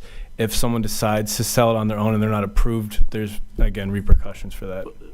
If you allow a distillery to sell what they distill, should we also allow someone who isn't a distillery but would like to sell alcohol under the same conditions? I think we would be able to evaluate that after this trial run, depending on how this goes.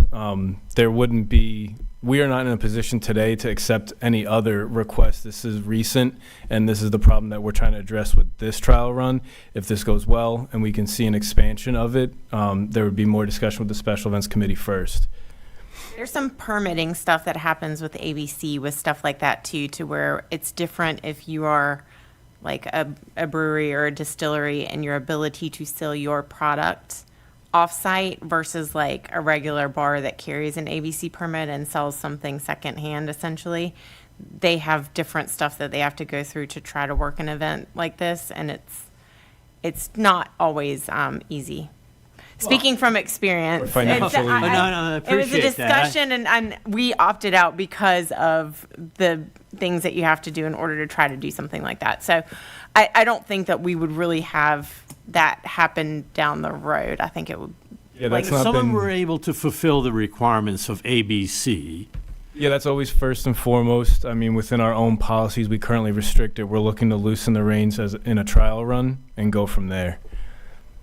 Listen, this particular situation, this individual, they make this product, correct? So Correct. this is theirs. So they're putting forth something that they've made, not they bought at an ABC store in a can, or from a supplier and brought it in a can, and they have 12 different types of stuff in a can. And it's a local business that does it. Right, it's a local business. So My question with us doing this right now is how do you have space for them at the events? Given, because I know there's a lot of planning that goes into that ahead of time, and We do. then they're still going to be paying vendor fees and There's such. still the whole process stays the same in that sense. We're just opening the door to this one distillery for a trial period.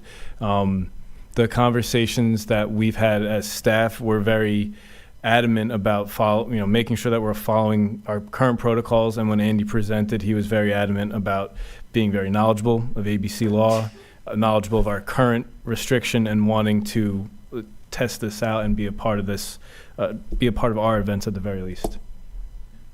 How would we move forward so quickly? So July 24th is not this weekend, but next weekend. Mm-hmm. So this conversation has been taking place for a couple months. The Special Events Committee's been aware, PD has been aware, and so this installment would just be a conversation. Unfortunately, we don't have another special events meeting between now and the next, the July 24th. So this would be internal conversation with staff to make sure that we're prepared. I'm confident that we are.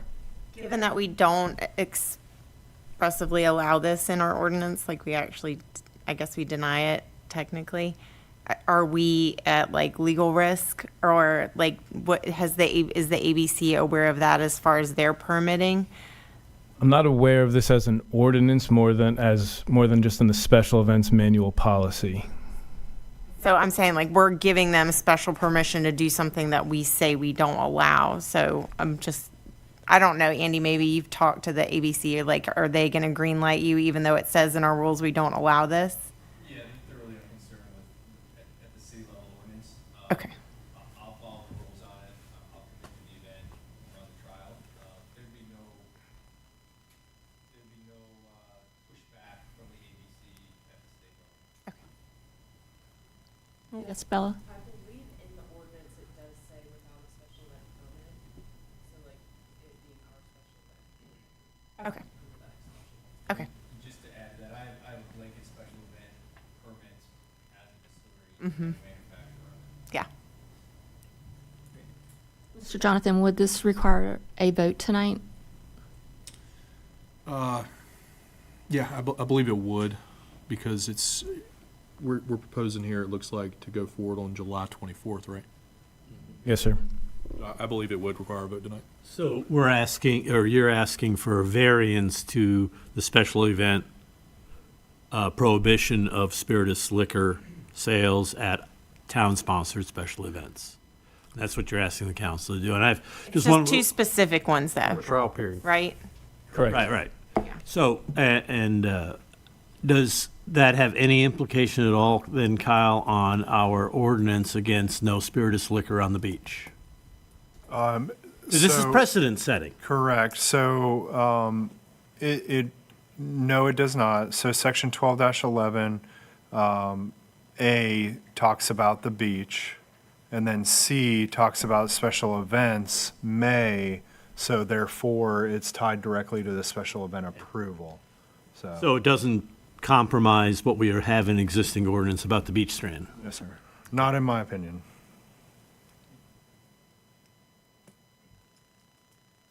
There's no further discussion. Do I have a motion to allow special events through Parks and Rec to move forward with allowing Friday, July 24th and Friday, August 28th to allow spirituous liquor at the events? At the next two events. July 24th and Friday, August 28th. For one distillery. Specifically for one distillery to allow the sale of spirituous liquor at internal town events. These two events. Make that motion, Mayor. I'll second. A motion and a second. All in favor say aye. Aye. All opposed, same sign. Motion carries. Thank you. Thank you. Well, thank you, Frank. I got another one. Sorry. Yeah, we see it here. And just to follow up to, section 4-16 is alcohol consumption on the beach. And 416B is, it is unlawful to consume spirituous liquor or unfortified wine on the beach strand. So it's very specific to the beach strand, not. This is No, this is the park. We've always made the distinction across the entire town, and now we're making an exception for one part of the town. And I'm just, Yeah, no, I just wanted, since I was No, able to that- do the research there, that I think we're good to go. okay. All right. Next item is ordinance amendment. And Frank, that's you. Yes. Thank you again. So the town, or the department here, has been developing an athletic rental policy for quite some time now. We have some desirable facilities currently, and we'll have more desirable facilities in the near future. There are individuals and businesses that currently utilize our property to offer lessons, run tournaments. Even with the direct communication from staff, this is not allowable. We do have ways in which you can work through the town, become a contracted instructor, partner with us to run tournaments, leagues, and all that other athletic programs that we currently do offer. With that being said, we are hitting a wall, and we're looking for a way to be able to restrict businesses to conduct business on our property and have an enforceable ordinance when that is not followed. So I am requesting that we add to section 4, Article 3, Section 4-51. It would be unlawful to conduct business without prior written approval from the Parks, Recreation, and Tourism Department. Currently, there are 2 follow-up sections about enforcement with a misdemeanor and a minimal fine. And so if we add this in there, we could update our signage, include it in the upcoming athletic rental policy, to where if somebody does want to offer lessons on our property, they will pay the town a predetermined fee, an hourly fee most likely, to utilize the space, provide insurance, so the town is listed as an additional insured entity. And then we would also then open the door for those conversations if in turn it would be more beneficial for one or both parties to partner instead. What sport has triggered this? The most recent or in general? Most recent. Volleyball courts, or sand volleyball courts. One of my first days working here, I pulled up and there was lacrosse goals chained to the fence, and I was like, man, I did all this research when I got this job and I didn't know we offered lacrosse. And I spent a couple days in the dark about that and found out that we just had to allow it. We have nothing in place. So we want people to use our fields. We want to know how often they're being used. We want to be able to properly maintain them. We need another source of revenue, probably multiple sources of revenue, to get our fields up to par and in a rentable state. And then when 2 people or organizations want to use the same place at the same time, we'll have a process in place. I do foresee, after talking with neighbors, surrounding neighbors, that there are multiple little leagues, multiple private coaching entities that want to do these kinds of things. And if we have the organized way of going about it and the town can benefit with a secondary revenue stream, I think it's a win-win. Wasn't there somebody also using the skate park at the same time? We could be here all night. I mean, Yeah. that's stuff that I'm aware of. We Right. could be here all On night. here it says, Popping up. which I would like to see one, but it says swimming pool. That's the current ordinance. I wasn't looking to remove anything. I was just looking to add. Okay. Can you define conduct business? Sure. So offer any sort of organized instruction, accepting money, accepting payment in any form. It doesn't have to be monetarily. I think in another section here, it does say about nonprofit business. And I don't want to keep you here too long, but within the whole ordinance, it beats around the bush, but doesn't say directly you can't conduct business here. So hypothetically, if you and I want to go play volleyball, that's fine. If you want to have your cousin come join us one week, that's fine too. But if you want to bring your whole family and do a round robin and tell other people they can't come on the court, or you want to offer your cousin lessons and you're gonna kick people off and say, for the next 2 hours, my cousin and I got the court, that's conducting business. Okay. Well, this also would apply to Soundside Park and the boat launch, right? This is athletics. So when I talk about conduct business on parks, recreation, tourism property, that would apply inside the park and the dock as well, yes, sir. Okay. But it does not apply to the beach. That is not it's a town property, so. Didn't we go through this once, Kyle? Do we own the beach? No, we. And it doesn't fall under Parks and Rec? Yeah, I mean, Well- the beach strand is public trust. Right. So if you're going to offer surfboarding lessons as an example, or swimming lessons on the beach, this would not apply to that. No. Okay. Just looking for consensus to move Yes. forward. If there's no other discussion, do I have consensus? Yes. I'm good. Yeah. Okay. Thank you. All right, item 16 is ordinance amendment, chapter 4, article 1, and this is Carla. Okay, this was brought to you. Oh, before we go on, I just wanted to ask one other thing, that in that same thing, it's in section T of that ordinance that we just talked about, We have, our parks are closed from midnight to 8 a.m. Is that true?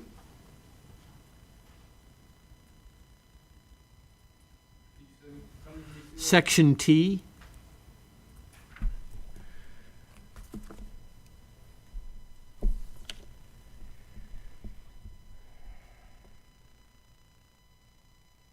I mean, I'm reading that unless a written permit has been obtained from the police department. Right, so you can't launch a boat at the boat dock until after 8 o'clock. And I'll tell you something, during duck season, they're out there as soon as that sun comes up.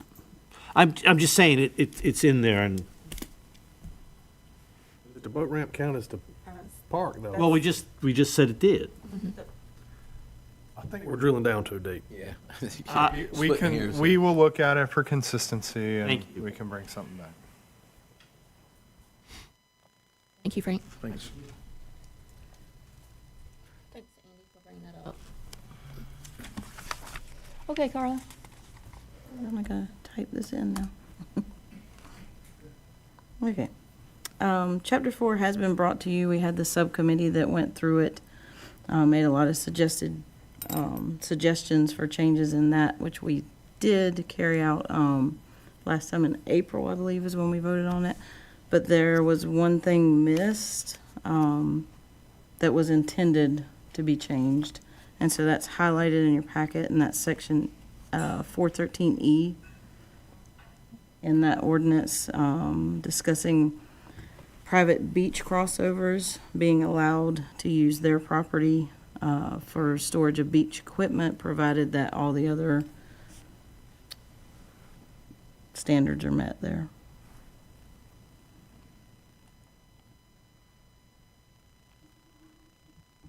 And you're just looking to do this for cleanup? It's an administrative cleanup, but I wanted to make sure you saw that. That did get missed in the previous ordinance. Any discussion? The one thing I would just ask, so Councilman Pleil and I had a quick conversation just to clean up some things within that. T certainly can be added in. So if the board is okay with it, I would just say that we'll make the adjustments that Andy had brought up. It was some perimeter around sea turtle nesting, and Actually, right above that one, it's D, 413D. and then the perceived ability for an owner to destroy a dune, which, we wouldn't advocate for that. So even with Frank's stuff, with this cleanup, Chapter 4 will be brought back to you at your regular meeting in a nice tight little bundle, and we can take them all down with one fell swoop. Mm-hmm. I agree. Yes, I agree. Good. We got consensus. Thank you, Carla. And then the rest of the meeting's yours, Carla. 17, committee discussion. I love that. Okay, at the June work session, the intent was expressed to dissolve the PSET committee, the Promotions, Special Event and Tourism Committee, and put the tourism aspect of that back into the Parks and Rec Advisory Committee. At the time, you had asked me to research a little more and check in with Parks and Rec Department to see if they thought PREC would need any additional members to do that, and he did take that to their last meeting, discuss the changes, and they felt fine as they are, and no additional, that they could take on the additional responsibilities without any additional members. So if council is good with it, then what we would do is you'd have a resolution to approve the handbook where we took out that committee and put those back into Parks and Rec Advisory Committee, as well as the resolution to dissolve the PSET committee. And PSET was originally formed for Surf City Live, is that correct? It was formed around the basis of ticketed events because it was a lot of work and responsibility. And they did fulfill that. And they've done a lot of other good things, but we decided that could be fulfilled within the Parks and Rec Department. Any discussion? And you're just looking for a consensus? Consensus for those two resolutions would be on the consent agenda for August. Yes, I agree. All right, thank you, Carla. Next item is Shoreline Resiliency Committee appointment. There is an opening on that committee. We have advertised it, as the handbook asks. We have seen one application, so you can, which was sent to you. You can either choose to appoint the one applicant, or if you wanted to advertise again, we can do that. I just need some guidance there. There was no one from PSET that wanted to move over? No one applied. I looked at the application and I was pretty impressed, so. Do we need a consensus? Do we need, yeah, do you just want a consensus? Yeah. Do we have consensus to move forward with the application that we received? Yes. All right, next item and final item is annual surplus report. And this is another housekeeping item we have to do every year to make sure that the council is presented with the surplus report to know what we have surplus over the past year. And that report's in your packet. And I don't need consensus or anything, I just have to make sure you've seen it, yeah. So the bottom line, 38,000 is net revenue into Surf City from the sale of these items. All right, Made aware. Thank you, Carla. I'm aware. Thank you. Thank you. Do I have a motion to adjourn? I will make a motion to adjourn this meeting. Yes, sir. Come up to the mic. That's an additional $2.50 for the late coming. I didn't know that David was going to get up here and speak. And from sitting on the other side of that table, I do realize that everything has to go up. You know, a water tap used to be $50, and a sewer tap used to be $300. We can't operate on that kind anymore, I know. But what I am here for, as you know, I've got a project that I'm doing. And I guess I just didn't work quite fast enough, because when I was working on this project, I thought sewer was going to be available.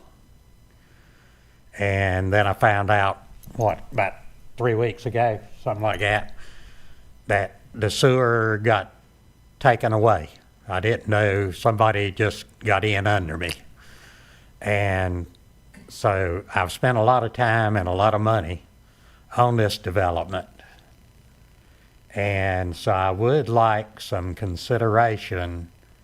I'm not saying give me the same price that the tap is right now, but before we go all the way, give me some consideration on this project coming in prior to these fees being set. So that's just something that you can think about. And when my project comes back shortly, then give me, because what it's going to cost me is I'm going to have to spend a lot of money taking care of the sewer myself until the town gets the sewer. So I'll have extra costs that way, but you'll be collecting taxes and all ahead of time without supplying any sewer. Okay? So think about it that way. And I appreciate it. But I do want to thank you all for what y'all do with the town. I'm never against something going up, because we know that everything is going up now. So anyway, thank you a lot. And appreciate you looking after my grandson and what you did for him. He speaks highly. He's looking after me. You're not adjourned. We did not adjourn. So you had a motion and a second. I know it. Now I feel like I have to ask someone else if they want to speak. Seeing that there is none, I had a motion and a second. All those in favor, we said aye. Aye. We are adjourned.